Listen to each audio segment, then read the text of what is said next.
Hello aspirants, कैसे हैं आप सब। वेलकम टू माय चैनल सरकारी नौकरी नोटिफिकेशंस। एस्पिरेंट्स, आपके लिए एक नई अपडेट है आज की, और वो ये है कि एस्पिरेंट्स उत्तर प्रदेश सरकार ने उत्तर प्रदेश सरकार में यूपी में कुछ नई पुलिस रिक्रूटमेंट आई है पुलिस कांस्टेबल के लिए। ठीक है, जो उत्तर प्रदेश पुलिस भर्ती एवं प्रोन्नति बोर्ड की तरफ से दी गई है। और ये उसी रिक्रूटमेंट का ऑफिशियल नोटिस है जो हम आपको डिटेल में बताने जा रहे हैं कि क्या क्या क्वालिफिकेशन है, क्या क्या नंबर ऑफ पोस्ट कितनी है, क्या क्या एज लिमिट है। जो सारी डिटेल है वो इसमें हम आपको बताने जा रहे हैं। ठीक है, बाकी जो भी डिटेल हो वो इसकी ऑफिशियल वेबसाइट है UPPB.PV.gov.in, उत्तर प्रदेश पुलिस भर्ती एवं प्रोन्नति बोर्ड .gov.in के ऊपर। ठीक है, तो ये है आरक्षी नागरिक पुलिस के पदों पर सीधे जो रिक्रूटमेंट है। और इसमें जो पे स्केल की बात करते हैं तो 5200 से 20,200 का जो ग्रेड पे 2000 की है।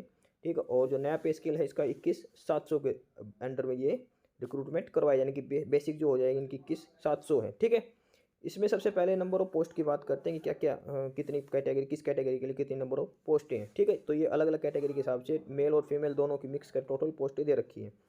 तो सबसे पहले अनरिजर्व जो जनरल कैटेगरी की बात करते हैं और उसमें जो नंबर ऑफ पोस्ट हैं वो 24,102 पोस्टें हैं। ठीक है, इसके बाद है ईडब्ल्यूएस की में है 6,024 6024।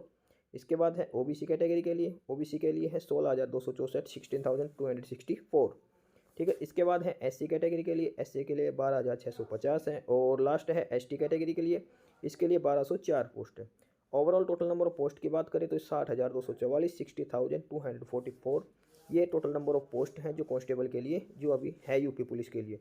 60,244 पदों पर भर्ती करवाई जा रही है ये। ठीक है, और इसमें जो क्या क्या इसमें, ठीक है, ये यूपी पुलिस के लिए रिक्रूटमेंट है। ठीक, और जहाँ तक अब बात करते हैं एप्लीकेशन स्टार्ट करने की डेट है, तो ये एप्लीकेशन फॉर्म स्टार्ट है 27 दिसंबर से, 27 दिसंबर 2023। और लास्ट डेट है जो फॉर्म जमा करवाने की वो 16 जनवरी 2024 तक है। ठीक है, इसके बाद एप्लीकेशन फ़ीस करवाने की या फिर कुछ मॉडिफिकेशन करना हो, फॉर्म में कुछ चेंज करना हो तो 18 जनवरी तक आप इसमें चेंज कर सकते हो, फीस सबमिट करवा सकते हो। ठीक है, यानी कि 27 तारीख से लेकर 16 तारीख तक फॉर्म अप्लाई होंगे और फीस के लिए जो डेट है वो 18 तारीख तक, 2 दिन एक्स्ट्रा।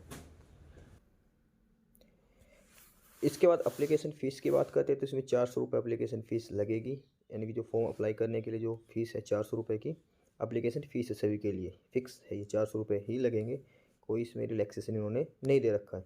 ठीक है, और इसके बाद इसमें जो एजुकेशन क्वालिफ़िकेशन की बात करते हैं, क्या क्या क्वालिफ़िकेशन होनी चाहिए, तो उसमें है 10th प्लस 12th, यानी कि 12th होनी चाहिए, ये मैंडेटरी मांग रखी है, ओनली 12th बेसिस पे रिक्रूटमेंट करवाई जा रही है। ठीक है, और इसमें एक चीज़ लिख रखा है कि जो भी एस्पिरेंट हैं जो फॉर्म अप्लाई करें वो अपीयर्ड या अपीयरिंग वाले नहीं होने चाहिए, वो सिर्फ पास वाले ही एलिजिबल हैं, जो एग्ज़ाम दे चुके हैं, जिनका एग्ज़ाम का रिजल्ट आ चुका है। वो कैंडिडेट इसमें लिस्ट में शामिल नहीं होंगे जो जिन्होंने अभी एग्ज़ाम दिए होंगे या फिर जो अभी 12th कर रहे हैं। सिर्फ वही कैंडिडेट एलिजिबल हैं जिनके 12th हो चुकी है, जो पास हो चुके हैं। ठीक है, और इसके साथ साथ अगर किसी भी कंडीशन में मान लो स्कोर कार्ड सेम है, किसी भी कंडीशन में मान लो 2 कैंडिडेट्स एक ही पोस्ट पे, सेम क्वालिफिकेशन सब कुछ सेम है, एग्ज़ाम में मार्क्स सेम है, तो उस टाइम पे अगर उनका प्रेफरेंस देनी होगी तो प्रेफरेंस में दे रखा है सबसे पहले तो उस कैंडिडेट को प्रेफरेंस मिलेगी जिसके पास DOEACC या NIELT के से कंप्यूटर की सर्टिफिकेट है O लेवल वाली, उसको प्रेफरेंस दी जाएगी। या फिर जिसने 2 साल से मतलब प्रादेशिक सेना में जिसका 2 साल से मिनिमम 2 साल का एक्सपीरियंस हो, या फिर NCC का B सर्टिफिकेट उसके पास हो। ये 3 कैटेगरी दे रखी है जिसमें कैंडिडेट को प्रेफरेंस दी जाएगी अगर सभी कंडीशन सेम होने पर। ठीक है, मतलब किसी भी मतलब स्कोर कार्ड सेम है, उनको सारी डिटेल सेम है, तो इन 3 कंडीशन के बेसिस पे कैंडिडेट को प्रेफरेंस दी जाएगी। ये चीज़ भी उन्होंने अलग से लिख रखी है। ठीक है, इसके बाद करते हैं एज की बात करते हैं, तो एज के लिए क्या है, जो मेल कैंडिडेट्स हैं उनको 1/7/2023 1 जुलाई 2023 से 18 साल होनी चाहिए मिनिमम, और मैक्सिमम 22 साल। ठीक है, यानी कि 2 जुलाई 2001 से लेके 1 जुलाई 2005 तक के बीच की डेट ऑफ बर्थ होनी चाहिए। दोनों डेट 2 जुलाई भी शामिल है और 1 जुलाई 2005 वाले भी शामिल है। ठीक है, यानी कि जिसका जन्म 2 जुलाई 2001 हो या उसके बाद में हो वो, और जिसका 1 जुलाई 2005 से पहले तक हो, वो सारे कैंडिडेट इसमें शामिल हैं। मेल कैंडिडेट्स के लिए एज लिमिट 18 से 22 साल, वहीं फीमेल के लिए है ये 18 से 25 साल तक। ठीक है, मेल के लिए 18 से 22 और फीमेल के लिए 18 से 25 साल है। 1/7/2023 से लेकर 2 जुलाई 1998 तक। ठीक है, ये मेल और फीमेल के लिए अलग अलग से दे रखी है ये। ठीक है, और इसके साथ ये सिर्फ जनरल कैटेगरी के लिए इसके साथ लिख रखा है कि SC ST OBC को अलग अलग जो यूपी के हैं सिर्फ उनको एज में छूट भी दी जाएगी अलग अलग नियम के हिसाब से, जो अलग अलग रूल दे रखे हैं एज रिलैक्सेशन के लिए उनके लिए।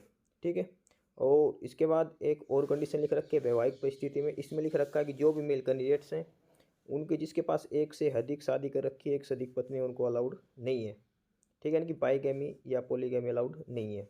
ठीक है, इसके बाद इनका फिजिकल स्टैंडर्ड लिख रखा है, और इसके लिए इन्होंने लिख रखा भर्ती की प्रक्रिया कैसे होगी। तो इसके जो नियम हैं ये UPPB.gov.in इसके ऊपर इन्होंने सारे दे रखे जो 2017 के रूल्स हैं उन्हीं के बेसिस पे ये किया जाएगा। ठीक है, इसके बाद इसमें सिलेक्शन प्रोसीजर में बात करते हो, सबसे पहले इसमें एक लिखित एग्जाम होगा, रिटन एग्जाम होगा। ठीक है, और इन कैंडिडेट्स का ऑफलाइन एग्जाम होगा, यानी कि OMR शीट पे एग्जाम लिया जाएगा, और ये 300 नंबर के पेपर होगा, 2 घंटे का टाइम दिया जाएगा। और वो जो एग्ज़ाम होगा उसमें 4 सब्जेक्ट आएंगे, GK आएगी, हिंदी आएगी, रीजनिंग मैथ्स आएगा और ये रीजनिंग होगी। ठीक है, 4 सब्जेक्ट का पेपर होगा, GK, रीजनिंग, मैथ्स और हिंदी, ये 4 सब्जेक्ट इसमें से पूछे जाएंगे। 300 नंबर का पेपर होगा, 2 घंटे का आपको टाइम दिया जाएगा, और टोटल 150% होंगे। ठीक है, ये इसमें फिक्स दे रखा है, यानी कि 150 क्वेश्चन हो गया, यानी कि प्रत्येक क्वेश्चन 2 नंबर का हो गया, और नेगेटिव मार्किंग 0.5 यानी कि 1/4 इसमें नेगेटिव मार्किंग होगी। ठीक है, ये इसमें एग्जाम का प्रोसीजर दे रखा है। OMR शीट पे एग्जाम होगा, ऑनलाइन एग्जाम नहीं है, ऑफलाइन एग्जाम होगा, और ये OMR शीट पे एग्जाम लिया जाएगा। ठीक, और ये अलग अलग शिफ्ट में होगा, तो इसमें नॉर्मलाइजेशन की पॉलिसी भी अप्लाई की जाएगी। अगर एक से ज़्यादा शिफ्ट में एग्जाम होता है तो इसमें नॉर्मलाइजेशन भी किया जाएगा। ठीक है, और ध्यान रख लेना ऑनलाइन नहीं है, ये ऑफलाइन ही एग्ज़ाम होगा। इसमें OMR शीट पे 150 क्वेश्चन पूछे जाएंगे। ठीक है, और इसके बाद DV वगैरह होगा, फिर फिजिकल टेस्ट होगा। और फिजिकल के लिए जो फिजिकल मेजरमेंट के लिए जो कंडीशन दे रखी है, तो मेल कैंडिडेट्स के लिए मिनिमम हाइट 168 सेंटीमीटर होनी चाहिए। सभी के लिए जनरल कैटेगरी के लिए OBC और SC ST सभी के लिए मिनिमम जो हाइट है मेल कैंडिडेट के लिए वो 168 सेंटीमीटर होनी चाहिए। ठीक है, और ST के लिए जो मेल्स हैं उनके लिए हाइट 160 सेंटीमीटर दे रखी है। ठीक है, बाकी चेस्ट की बात करते हैं तो मिनिमम 79 होनी चाहिए, और फुलाव के साथ कम से कम 84 यानी कि 5 सेंटीमीटर का उसमें फुलाव एक्सपेंशन होना चाहिए। ठीक है, और ST के लिए 77 से 82 दे रखी है। ठीक है, यानी कि मिनिमम 5 सेंटीमीटर का जो चेस्ट छाती का फुलाव वो मैंडेटरी है। ठीक है, वहीं फीमेल की बात करते हैं तो हाइट 152 सेंटीमीटर होनी चाहिए, और ST की जो फीमेल्स हैं उनके लिए 147 सेंटीमीटर हाइट होनी चाहिए। ठीक है, और वजन की बात करते हो तो मिनिमम 40 किलो वेट होना चाहिए। ये है फिजिकल स्टैंडर्ड के लिए मेल और फीमेल के लिए। ठीक है, इसके बाद है फिजिकल एफिशिएंसी टेस्ट, PET बोलते हैं जिसको। इसके लिए पुरुषों को 4.8 किलोमीटर की दौड़ होगी जो 25 मिनट में पूरी करनी है, और महिलाओं को 2.4 यानी कि 2400 मीटर की दौड़ है वो 14 मिनट में पूरी करनी है। ठीक है, ये फिजिकल स्टैंडर्ड में है। और इसके बाद ये फिजिकल मतलब कि रेस वगैरह दे रखा है, मेल के लिए 4.8, फीमेल के लिए 2.4 किलोमीटर का, यानी कि 48 और 2400 मीटर का। ठीक है, इसके बाद फिजिकल के बाद उसके बाद कैंडिडेट्स का सिलेक्शन किया जाएगा, मेरिट लिस्ट तैयार की जाएगी, और उसके बाद अलग अलग हिसाब से इनको सिलेक्शन किया जाएगा। ठीक है, ये सारी डिटेल है इसमें, और उसके बाद ये अलग अलग कैटेगरी के हिसाब से रिजर्वेशन दे रखा है। ठीक है, मतलब एज रिलैक्सेशन के रूल्स दे रखे हैं ये, और बाकी अलग अलग जो एक्स सर्विस मैन हो उनके लिए अलग अलग कंडीशन लिख रखी है, क्या क्या कंडीशन होनी चाहिए। ठीक है, तो ये सारी ऑफिशियल डिटेल थी, ऑफिशियल डाटा था, और इसका जो फॉर्म है ऑनलाइन सबमिट होंगे। ये इनकी ऑफिशियल वेबसाइट है UPPB.gov.in पर जाके। ठीक है, वहाँ से आपको रजिस्ट्रेशन करना है, सारी डिटेल फिलअप करनी है, ऑनलाइन पेमेंट करनी है। ठीक है, अगर इसके रिगार्डिंग कोई भी इश्यू आता है, कोई दिक्कत आती है, तो ये टोल फ्री नंबर दे रखा है 04447749010, इस पर आप कॉल कर सकते हो। ठीक है, और ये 18 जनवरी 2024 तक ये फ़ोन नंबर वैलिड है, मतलब तब तक आप कॉल कर सकते हो, फॉर्म की लास्ट डेट तक। आप कुछ भी दिक्कत हो तो आप फॉर्म इस नंबर पे कॉल करके आप पूछ सकते हो। ठीक है, इसके बाद ये फ़ोटो वगैरह साइन के लिए जो अपलोड करने की जो कंडीशन दे रखी है कि वे फ़ोटो क्लियर होनी चाहिए, सामने देखना चाहिए, और ब्लर फ़ोटो वैलिड नहीं होगी, फ़ोटो सिग्नेचर जो भी अपलोड करने। ठीक है, तो ये सारी डिटेल है। इसके बाद नीचे सिलेबस दे रखा है कि GK का क्या क्या सिलेबस आएगा। इसमें यूपी की जो उत्तर प्रदेश का गवर्नमेंट यूपी गवर्नमेंट है उसके भी GK के क्वेश्चन पूछे जाएंगे, बाकी इंडिया और वर्ल्ड के GK भी पूछी जाएगी इसमें। ठीक है, इसके बाद जो जनरल हिंदी है, इसके बाद मैथ्स और रीजनिंग का है। ठीक है, ये सारे इसमें सिलेबस दे रखा है। ठीक, तो नीचे सारे सर्टिफिकेट दे रखे हैं। अभी SC ST के लिए किस किस फॉर्मेट में सर्टिफिकेट होनी चाहिए आपके पास। उत्तर प्रदेश से हैं तो क्या होना चाहिए, अदर स्टेट से हैं तो क्या क्या होने चाहिए इनके पास। ठीक है, ये सारे डॉक्यूमेंट्स इसमें दे रखे हैं ये। ठीक है, तो यही सारी डिटेल है इसमें, ये ऑफिशियल नोटिस में। तो जो भी कैंडिडेट्स एलिजिबल हैं, जो भी 12th क्वालिफाई हैं, और जो एज लिमिट 18 से 22 मेल के लिए, फीमेल के लिए 18 से 25, तो वो 16 जनवरी से पहले फॉर्म अप्लाई कर सकते हैं। ठीक है, इसमें जो नंबर ऑफ पोस्ट हैं वो 60,000 प्लस में पोस्ट हैं। तो काफ़ी अच्छी रिक्रूटमेंट है, ये अच्छी पोस्टें हैं इसमें।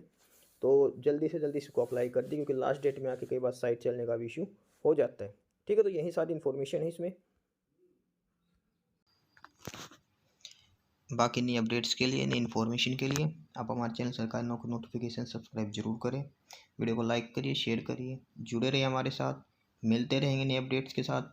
थैंक यू, तब तक के लिए बाय।